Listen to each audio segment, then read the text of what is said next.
the mix of people in the room. So thank you for sharing that. So I'm just really, really grateful to be here. I just want to start with that and then just like settle into that feeling like, ooh, feels really good. I meant to come here for a long time, and I'm really feeling the flow of in the shares that we just heard too, the flow of affluence, bringing us into being delivered into like what we need, whatever that may be. It could be in the material world, it could be in the spiritual realm. So that's really beautiful, and I feel like I've been delivered here into this moment with all of you, and it's been a long journey, and it's really, really exceptional. I'm just looking at that water, going, wow, I made it. So I'm going to share a little bit about the motivation for my book Pico. Then I'm going to tell a story. But I want to talk about the book first, so you can understand the practice that went into the book and why I'm so interested in working with stories. Can you guys hear me? Yes. Okay.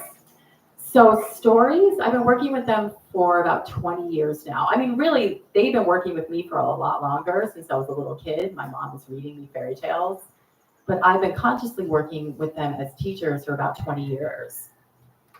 And I can really say at this point that stories have been my greatest teachers. And when I'm talking about stories, I'm talking about folk tales and myths in particular. Although we all do, share our personal stories, and those are great teachers as well. So in 2021, I was living on Painted Church Road at Polyuli Farm, and some of you may know Mark Pazin. I was his manager there for his Airbnbs.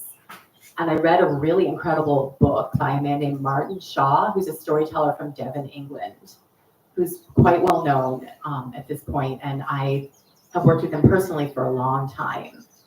So what he did in this book was he actually did it for 101 days, which makes my 21 days look like not that much. But he went out into the moor, into Dartmoor in Devon, and told a story to a particular spot. And his spot was like a hazel bush, and just sat there and observed what happened over the course of the 21 days.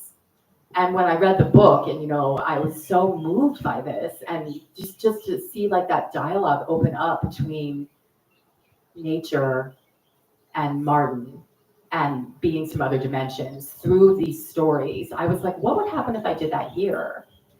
So I went down on April 1st, and I didn't actually pick that day consciously, but it's April Fool's Day. So I went down on April 1st to the Pu'uhonua, and if you read the book, I don't want to give too many things away because it is a journey. You don't have to read the book, but I found a spot, through some trial and error, and then I continued for 21 days to tell a story or a myth from cultures all around the world. Some of them Hawaiian, some were Sumerian, Shinto, Irish, really bringing in like all these different lineages to this one sacred spot. And then I would sit there and observe what happened. I didn't write, I just sat. And then I went home in the evening and took a lot of notes, just like a raw account of what I observed. And then at the end of that 21 days where all sorts of, everyday miracles occurred, I sat down and wrote the book. And I worked on it for a couple of years after that. So one of the things that I've learned through working with stories is that, when we hear about the oral tradition, where did these stories come from? And my first introduction to the oral tradition was actually through books. My mom was telling me the stories, like she was the one reading them, but they were in a printed form. So I never really thought about that until I became part of a community called the Great Mother Conference that was founded by Robert Bly 50 years ago. So some of you may know him. He was a really amazing, incredible American poet who died about 2 years ago. And he broke away from academia and founded this movement in American culture to look at our cultural soul and to bring that back into American poetry and the culture at large. And he was really well known in the 80s, in particular for his book Iron John and founding the Myth of Poetic Men's movement. But a lot of people don't know about the Great Mother Conference, which was women and men together, founded on story. So we get together for a week, and this is still going on if anybody wants to go next year. It's in Maine. And we listen to a story that holds together, a storyteller, like tells every day a bit of a story. And then the field gets activated. The thing that's really amazing about this is how it works for everybody there individually and then collectively. So you can really see the magic and power of stories. And the reason I think, well, I should say I know that these stories are so powerful is because these stories are actually coming directly from the spirits. And in particular, the stories that I tell are the spirits that come from nature. And then from the land itself. These are the voices of the land itself. And then as I went on, it was really interesting because when I started at Great Mother Conference, I didn't really know that I had been going through this 15-year initiation without knowing that's what it was. Living on this island, Block Island, which is an hour off the coast of Rhode Island. So I just went there clueless and just said, I'm living here, and just really woke up to the voices of nature just through my daily life, like working on the oyster farm, being a beekeeper, being a landscaper, going for walks. In this place, in the summer there's 30,000 people, and in the winter there's 900, and you don't even see 100 of them. So really living mostly with deer as my main companions and birds for 6 months of the year. So so I went through this journey without realizing what it was. And then I got in this community, and then I started to understand and study mythology and story from an academic perspective, but then also looking at what Indigenous people say who still have oral traditions today about stories. And as some of you probably know, what these people say who still have an oral culture is that the land told us these stories, the spirits told these stories. There isn't a human origin in the way that we're used to thinking of as a book with an author. And I think if we really stop to think about that, I'm sure everybody here has had an experience where something has flowed through you that's beyond what you could have come up with, with your limited human brain. So that's us becoming the storytellers in our own lives. Or maybe I actually prefer the story carriers, because not everybody's a storyteller. That's something a little bit different, I think. But we're all carrying these stories. And what I found is that working with these stories that come from beyond our individual human lives really give us this opportunity to weave ourselves back into the hoop of life. And for me, it's really not just a spiritual practice, but it becomes political as well, and really has that ability to direct all of my actions if I'm really listening and living through the story. One thing I could ask everybody, I think I'm going to do a workshop. I'm going to do a little series, so we can maybe do that in the workshops. But one thing I like to ask in my life is, what myth or story is living through me now, and what can I learn from this story? So for a long time it was the descent of Inanna, which is the Sumerian epic, which is actually one of the stories I tell in Pico, and that can be an incredible guide to understanding your life on an archetypal mythic perspective. So I am going to share a story from the book. One of the stories I share in there, it's a story called The Oldest Boy, and it's from the Inuit culture, from the far north of our planet. And I do need to shift into the storyteller when I do this, because right now I'm in the academic lecturing mode. So I'm going to shift out of that. Before I do that though, I want to say one thing, that at the end of the story, because these are living beings, we're going to feed the story together. So we're going to, in the same way that you would feed an altar. So we're going to put on the altar of the story a moment in the story that grabs you. It could be a moment, it could be an image. So when I'm done speaking, I'll have a little, musical interlude, and then I'll stop. And then we'll just sit in silence for a little bit, and then I'll say, I'll invite you to offer your image or moment, okay? All right. So what we have to do is invite this story into the room. We're not in a room, into this space.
A long, long time ago,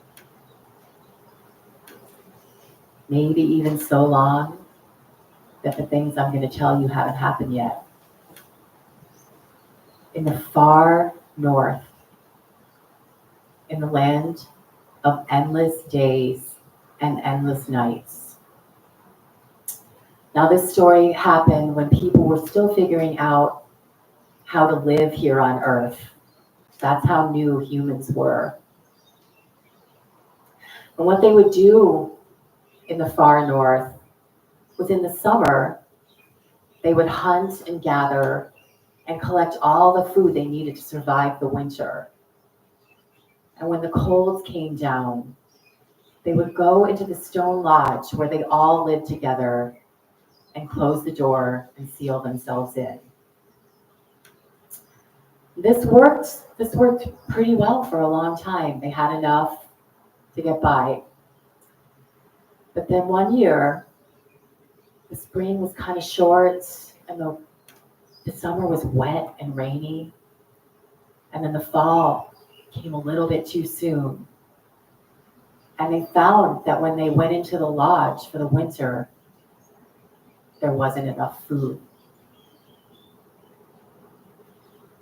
So what they decided to do, what the adults decided, was that they were not going to eat.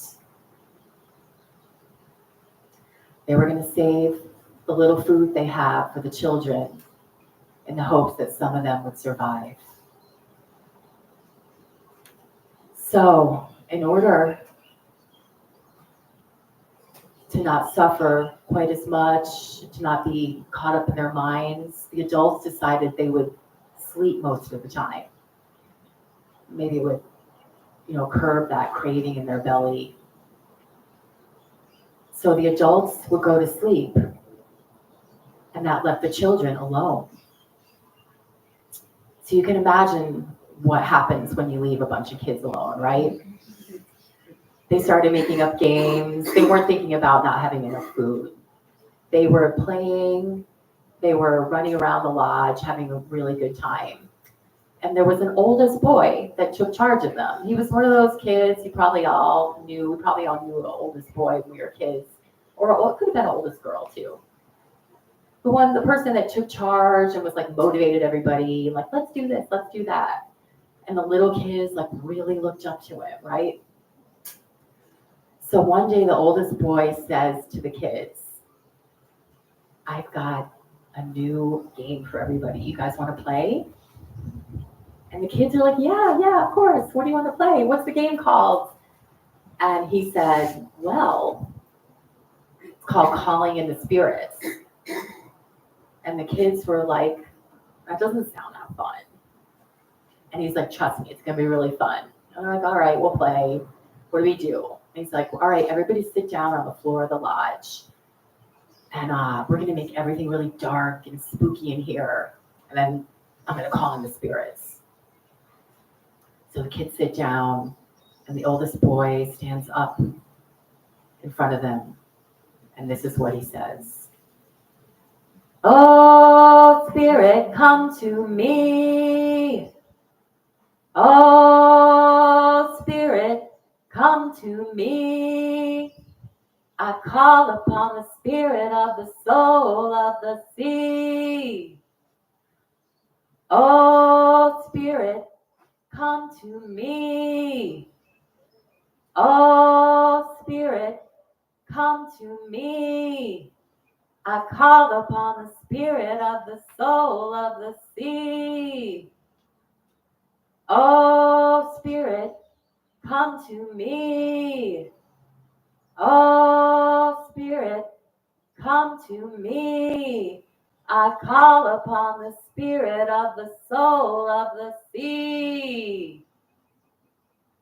3 times he sang, and as soon as he stopped, the stones covering the lodge floor rose up into the air and began to levitate and spin around the lodge. And all the kids were laughing and just in glee, awestruck. They could not believe how incredible this was. And eventually the stones settled back onto the floor, and it was getting nearer to the time of day when the adults woke up.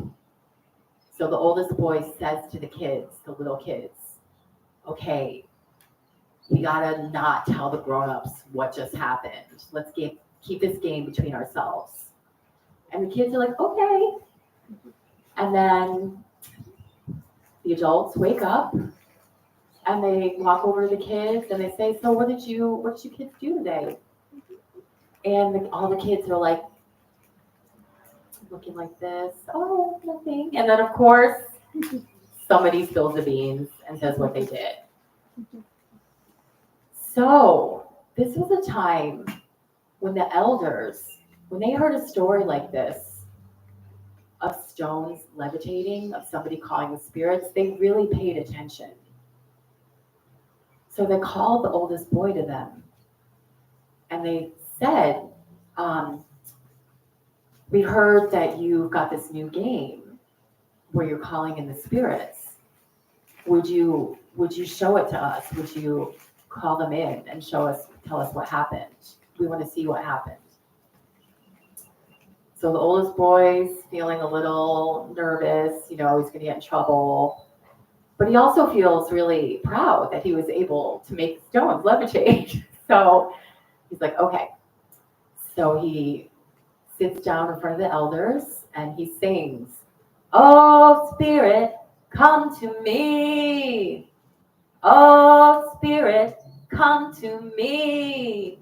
I call upon the spirit of the soul of the sea. And he sings it 3 times. And nothing happens.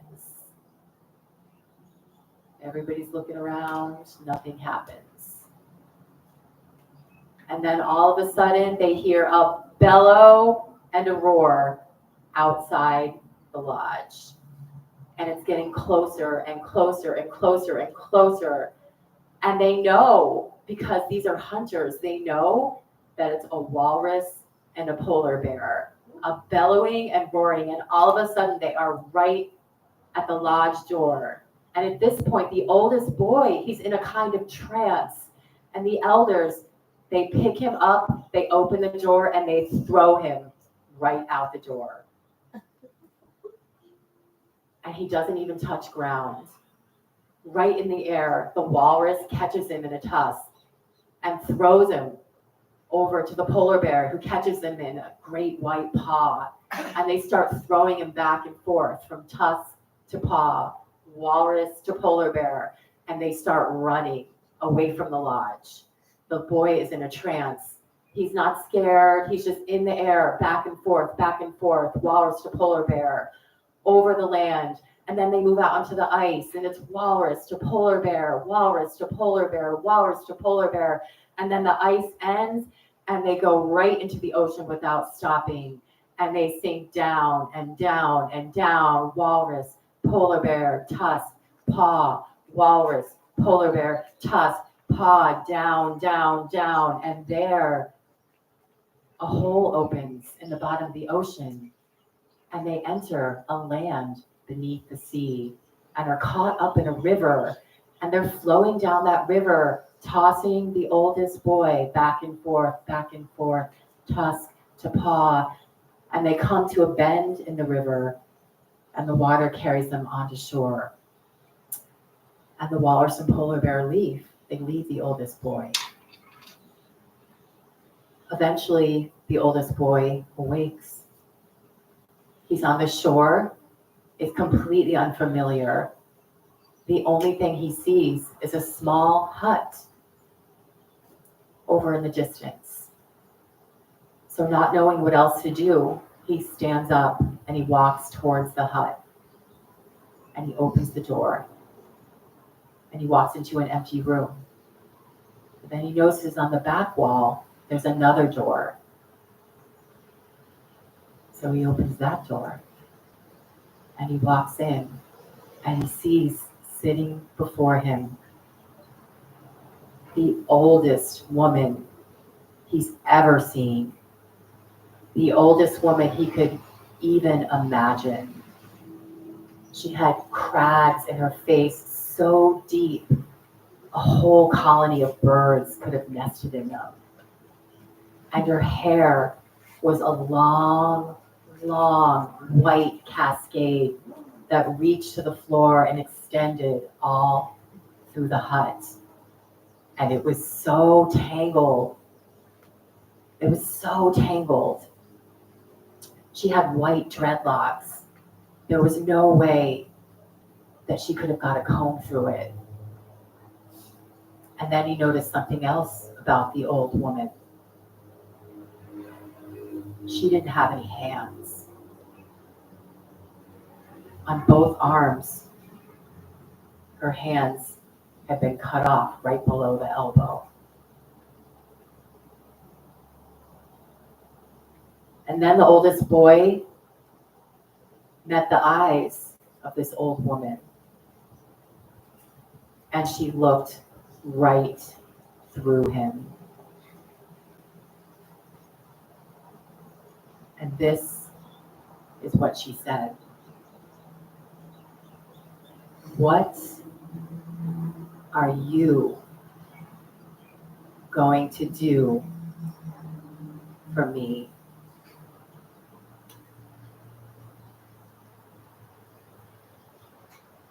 And the oldest boy considered this the way we should all consider when a woman like this asks us such a question. And without saying a word, he stood up and he walked to a table in front of her. And on this table, there was an ivory comb. There was a sealskin ribbon. And there was an obsidian bowl filled with water. And he picked up the comb. And he knelt down at her feet. And he picked up the very end of her hair and started to comb it. It was so tangled. He could barely get the comb through when he started. And he was very gentle. Just took his time. He didn't want to pull her hair or hurt her. And nobody knows how long he combed. So gentle.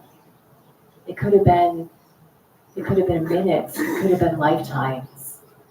He was so patient, and neither of them spoke. And as he worked his way up the long white cascade, as he got closer to her torso and towards her heart, sea creatures started to pour out of her hair. Little creatures, tiny eels, little crabs, little sea lice and shrimp. And they flowed out of her hair and along the floor and out the door into that river that had carried into this hut. And finally, her hair was completely free. It was luminescent as moonlight. It was frothy as white caps. It was beautiful, a beautiful cascade. But he wasn't done yet. The next thing he did was he went to that table and he picked up the sealskin cord, a sinewy ribbon, and he walked behind the old woman and he started to braid her hair in the traditions of his people. He braided her hair the way he'd seen his mother braid his sister's hair and the way he'd seen his aunties braid each other's hair.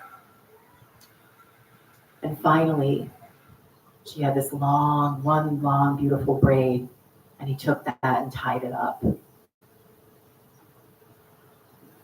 then he went and sat back down. And the old woman, she picked up the obsidian bowl of water and she looked into it. The oldest boy watched her and he saw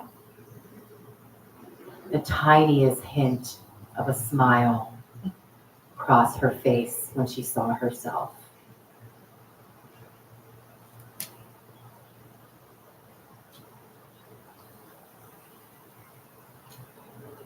Like the Mona Lisa, there was a lot of mystery in the room. And then, still without saying a word, she pointed over her shoulder, and the little boy noticed, the oldest boy noticed there was another hatch in the room. And when she pointed at that hatch, the door opened, and out came an infinite flow of sea creatures.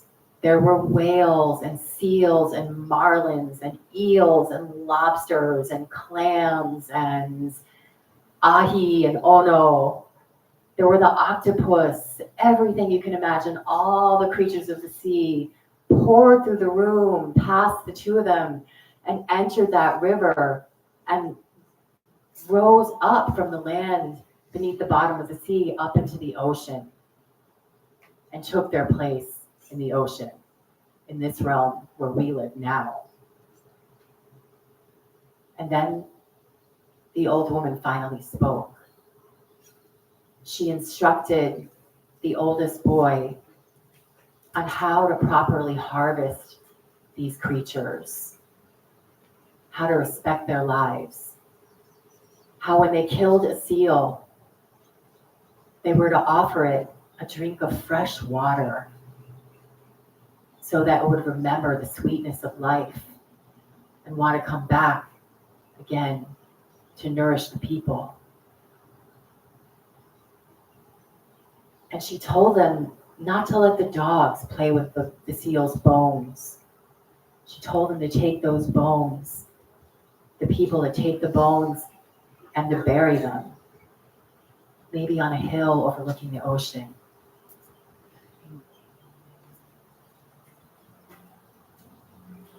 And then she said to the oldest boy, "That's enough now," and pointed towards the door. It was time for him to go. So he walked out the door, and he finds himself in that same area. There's just a shore, and there's a river, and he has no idea what he's going to do. He's like in the land beneath the sea. He does not know what to do. What should happen? But he hears a bellow and a roar. And it's a bellow and a roar. And here they are, his old friends, the walrus and the polar bear. And they scoop him right up and throw him back up into the air. And they start their game again of throwing him back and forth. Tusk to paw, tusk to paw. They go through that river, which has reverse directions and is headed towards the ocean. And the river flows right into that ocean. And all of a sudden they're in this realm again, and they're throwing him back and forth, walrus to polar bear, rising up toward the light that we all love so much. When we go diving in Kealakekua Bay, we look up, we see that light shining down. They head towards that, and they break the surface, and then they leap out of the water, and they're on the ice, not the tropics. And they run right over the ice again, throwing it back and forth, polar bear to walrus, tusk to paw, and they slide from the ice onto the land, and they're galloping in the way that the walrus and the polar bear does, throwing him back and forth, back and forth, back and forth, until they come to the lodge door, and they drop him right at the door of his home lodge. Now, the people in the lodge, they did hear the bellowing and the roar. But this time, they opened it, and they didn't throw someone out. They took the oldest boy back in. The oldest boy was unconscious. He was really close to death. And they took him, and they brought him to a little fire they had. And they gave him the last bit of the thin soup that was all the food that they had left. And as soon as that soup hit his tongue, his eyes opened. And as soon as he swallowed it, he was filled with an enormous strength. And he stood up, and he walked back outside the lodge, and he reached his arms to the sky like a tree. And birds from all over the sky descended and landed on his arms that were like branches, until he was completely covered in birds. And then what he did was he took each bird and he broke its neck, and he gave it to his people so that they could break their fast. And then he went and he built himself, carved a harpoon. And it was so big, it should have taken 10 people to lift it. But he had no problem hoisting it into the air himself. And he walked to the edge of the ice, where a whole shoal of seals was assembled. And he took the harpoon, and with one throw, he speared the whole shoal. And he took those seals back to the lodge. And he instructed his people on what to do and how to respect these animals. He told them that they must offer a drink of fresh water so that the seals would remember the sweetness of this life, and they would want to come back to sustain the people in the next one. And he showed them how to gather the bones and keep them away from the dogs, and where to bury them on a hill overlooking the water. And that is what those people did. And who knows if they're still doing it. And maybe some people on this earth now are still giving those seals a drink of sweet water and burying the bones. But we also know that many of us have forgotten.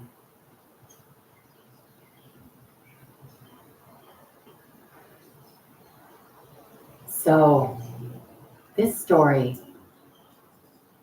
it lived for a long time under this lodge in the nest of some voles. You know, those little mouse-like creatures, voles. So the vole people kept it for a long time underground. But then one day, when one of the voles was out wandering, it crossed the path of a weasel, and the weasel caught it and ate it. And for a long time, that story lived with the weasel people for many generations. And through them, it developed some of the tricksterish qualities, some of the slinky quality of the weasel with unexpected turns.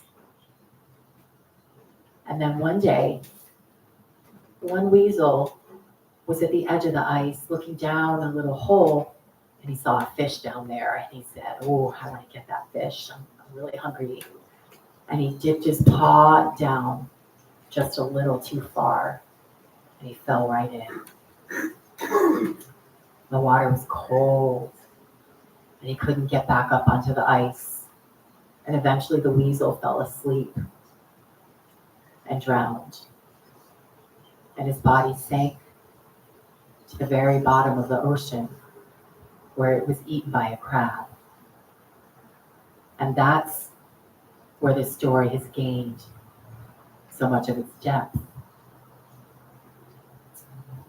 And then one day, in a time not too far from this day here that we're enjoying now, some fishermen pulled up their crab traps in Puget Sound. And they took the crabs that they caught to the fish market in Seattle. And these crabs ended up at a restaurant, and the chef there made the crabs into a crab bisque. There just so happened in that day that a really great storyteller named Daniel Deerdorf was in that restaurant, and he ordered the crab bisque, and he heard that story.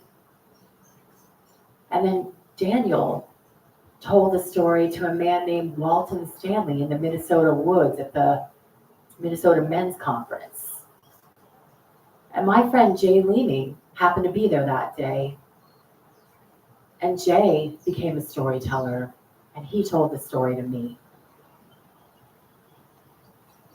So what I'm going to ask is, what are you all going to do with it?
So now,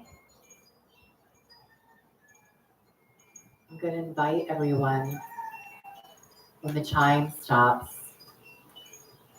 to feed this story with a moment or an image. You don't have to explain it. You just offer that to the story here in the room. I think if we just speak loud enough, we don't need the mic. You can just speak, and you don't need to wait to be called. Just speak it out when you're ready.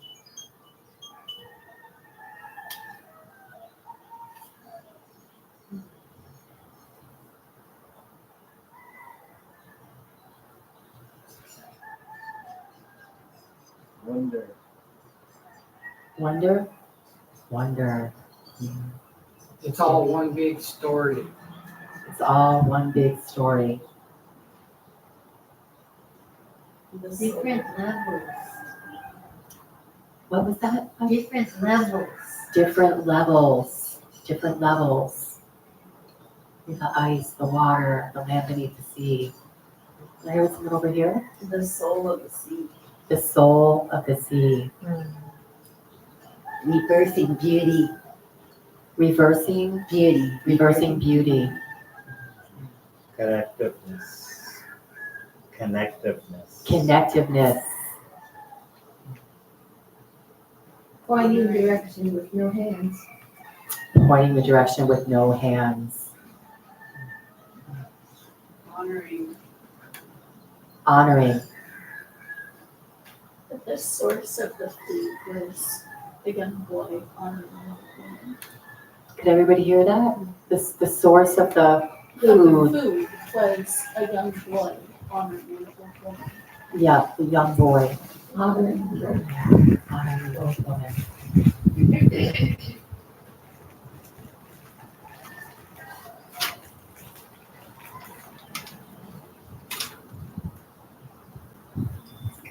What they say is that in our time, perhaps what we need is for the oldest boy or the oldest girl or the oldest non-binary person to go back to that land beneath the sea and comb the old woman's hair. And that's what we're doing here today. Would anybody else like to share just an image or a moment from the story? Read the story.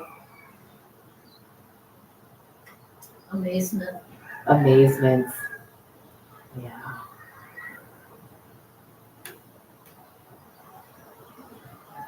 Well, thank you. Thank you for combing the old woman's hair. Thank you so much. Thank you, Jen. We're gonna pass the koa bowl and have another song.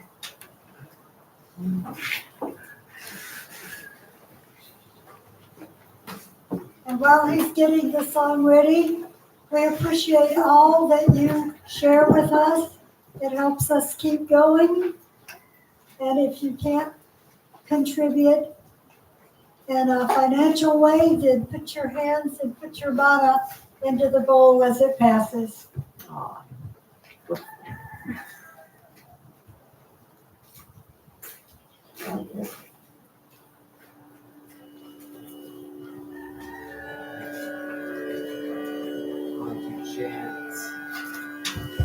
Going to chant a song written by Paramahansa Yogananda called Spirit and Nature. And the lyrics are very easy.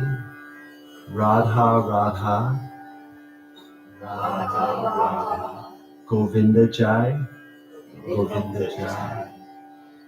Spirit and nature dancing together. Spirit and nature dancing together. Victory to spirit and victory to nature. Victory to spirit and victory to nature.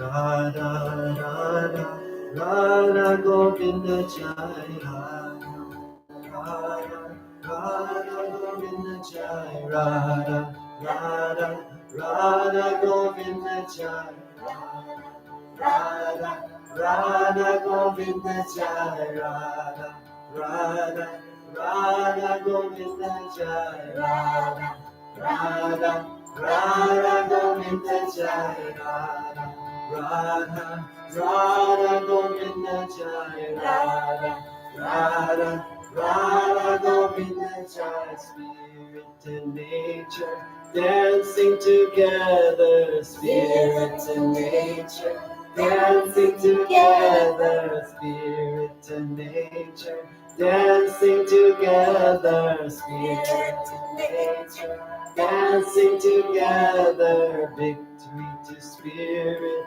victory to nature, victory to spirit, victory to nature, victory to spirit and victory to nature, victory to spirit, victory to nature. Radha, Radha, Radha, Govinda Jai.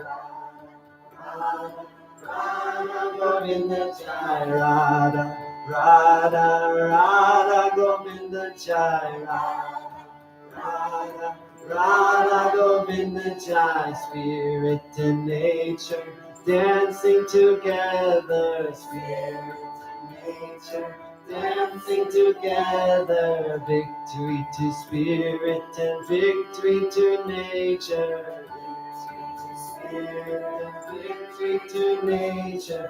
Radha, Radha, Radha, Govinda Jai. Radha, Radha, Radha, Govinda Jai. Radha, Radha, Radha, Govinda Jai. Radha, Radha, Radha, Govinda Jai. Spirit and nature dancing together. Spirit and nature dancing together. Spirit and nature dancing together. Spirit and nature dancing together. Victory to spirit and victory to nature. Victory to spirit and victory to nature. Victory to spirit and victory to nature. Victory to spirit, victory to nature. Spirit and nature dancing together. Spirit and nature dancing together. Victory to spirit, victory to nature. Victory to spirit, victory to nature. Radha, Radha, Radha, Govinda Jai. Radha, Radha, Radha, Govinda Jai. Radha, Radha, Radha, Govinda Jai. Radha, Radha, Radha, Govinda Jai.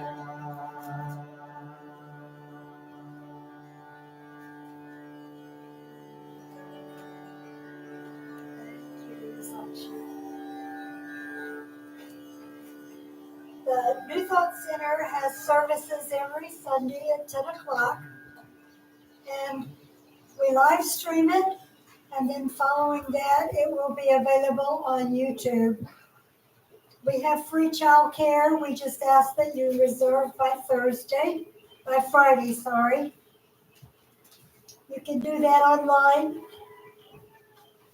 You can also call our phone number. For the next 3 Sundays, our programs are as follows. 11:26, Harry Luhanik Gym, Ho'oponopono with music Vibe Boda. 12:03, Kubu Kealaching, Kuliana versus Responsibility. And he will also provide music. 12:10 is our Christmas decorating time. Trim a tree and deck the lanai.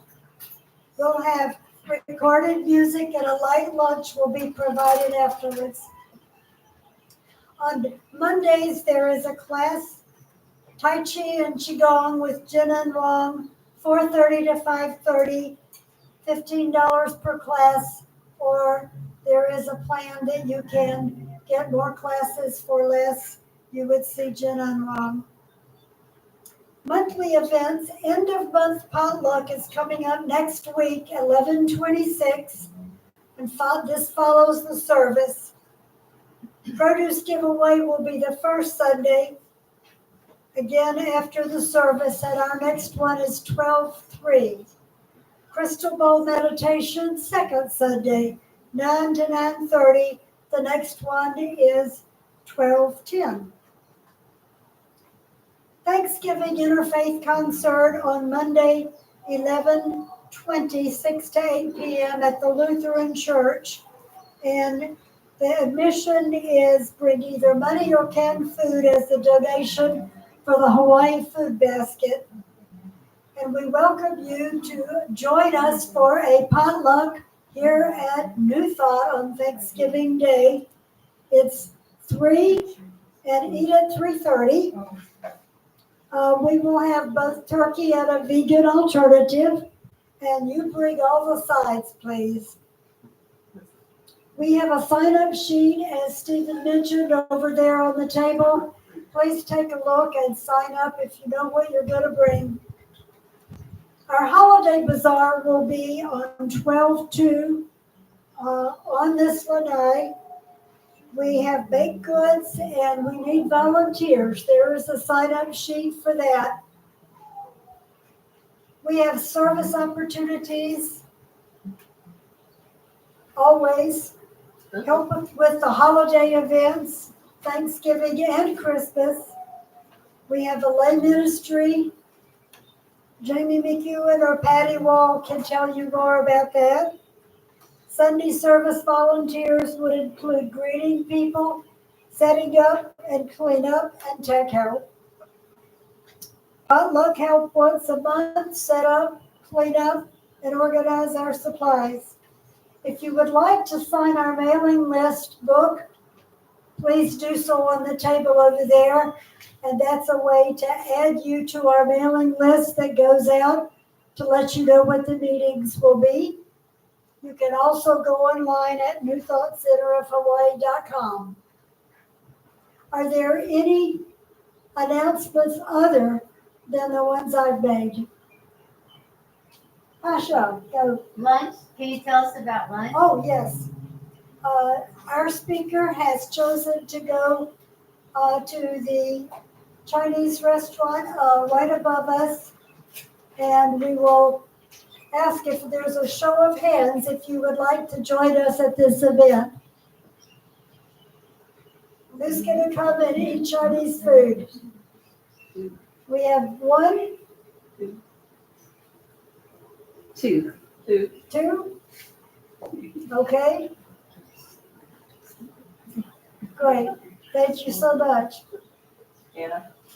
Now, we end our A couple program. more. There's another one. Okay. Announcements. You have an announcement. Go right ahead. Yeah, tomorrow is the Interfaith concert. I think you guys are going to be there performing, maybe? Not this year. Oh, okay. Well, I'm very fortunate to be part of representing the Hindu community. So there will be some like kirtan tomorrow. I have a mridanga player coming with me. He's a traditional mridanga drum, and he was raised in this tradition. And then my girlfriend Atis, she's half Indian. Myself, I was once a monk. We have Kaimalu, who's going to be doing some keyboards for us. So it's going to be a beautiful thing. We're happy to participate, and there's going to be a lot of beautiful churches and spiritual communities sharing beautiful music tomorrow. So come to the Lutheran Church tomorrow on Laco Street for the Interfaith concert. And bring a can. Bring a can. It's from 6 to It's time 8 or to so. circle up and sing our closing song. And we have it posted. So if you don't know the words, just look on the cheat sheets. Okay, I'm gonna do a little workshop series, so just say really quick. The first one's gonna be next Saturday, and we're just gonna it's gonna be 4 different workshops over 4 months, working with a particular story, really just listening, kind of like what we did here today, but we'll go into more depth. It's really about like a way to make a personal relationship with these stories as really like the tools of divination. So the first one's next Saturday from 2:30 to 4:30. Here? Yes.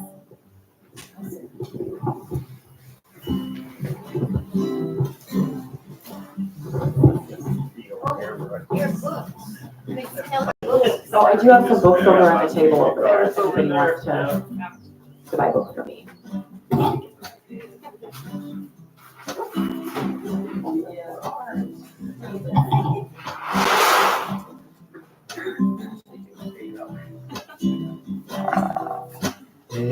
Hawaii,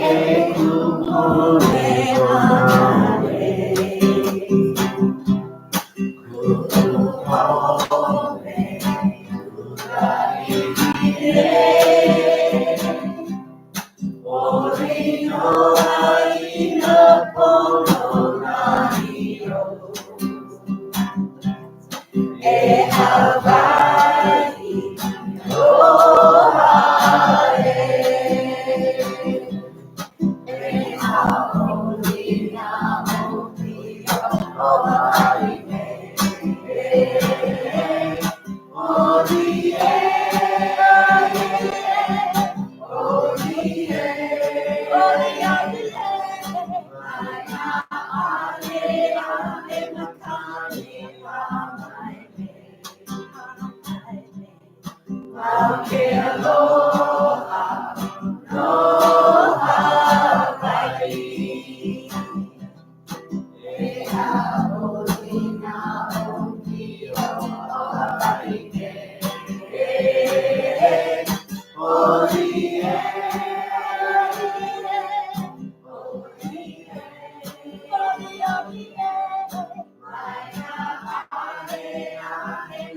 Mountain,